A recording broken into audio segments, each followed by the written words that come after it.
మరో 3 నెలల్లో రిటైర్మెంట్ తర్వాత ఏం చేయాలి అనే ఆలోచనలతో ఆయన మనసు ఊహల్లో తేలిపోతుంది.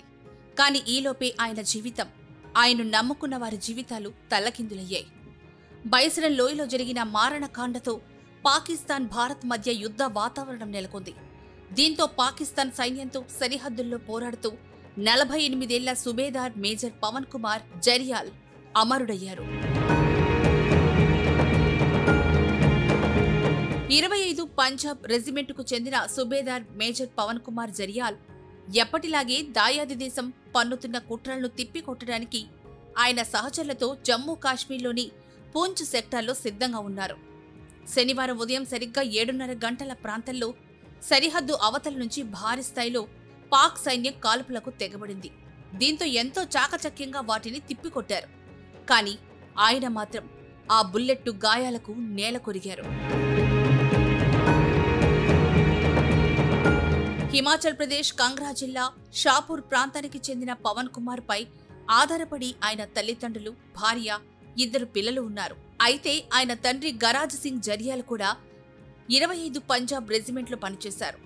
ఇప్పుడు ఆయన కూడా తండ్రి బాటలోనే అదే రెజిమెంట్లో విధులు నిర్వహిస్తున్నారు. అయితే పవన్ కుమార్ హోదాకు స్టేషన్లో డ్యూటీ చేసుకోవచ్చు. కానీ ఆయన సరిహద్దుల్లో పనిచేసే ఆప్షన్నే ఎంచుకున్నారు. ఆయన ముందు రోజు రాత్రి భార్య, అంతకుముందు కొడుకుతో మాట్లాడినట్లు ఆయన తండ్రి చెప్తున్నారు. కొడుకును కోల్పోయానన్న బాధ కన్నా మాతృభూమి కోసం నా కొడుకు ప్రాణాలు అర్పించాడని చెప్పుకోవడం చాలా గర్వంగా ఉందని అన్నారు. గత నెల ఫిబ్రవరిలోనే పవన్ కుమార్ సెలవుపై ఇంటికొచ్చారు. 1 నెల పాటు ఇంటి దగ్గర ఉన్నారు. ఆ తర్వాత డ్యూటీలో జాయిన్ అయ్యాక కూడా ఫ్యామిలీకి ఆయన టచ్లోనే ఉన్నారు. వారితో ఎప్పటికప్పుడు మాట్లాడేవారు. కానీ సరిహద్దుల్లో ఉన్న పరిస్థితులను ఆయన ఏనాడు వారికి చెప్పలేదు. కారణం ఫ్యామిలీ భయపడతారు అన్న ఉద్దేశమేనని కుటుంబ సభ్యులు చెప్తున్నారు. పైగా మరో 3 నెలల్లో రిటైర్మెంట్ కూడా ఉండడంతో ఫ్యామిలీ మొత్తం అదే ప్లానింగ్లో ఉందని అంటున్నారు. కానీ ఈ సమయంలో ఇలాంటి వార్త వినాల్సి వస్తుందని కల్లో కూడా ఊహించలేదని అంటున్నారు.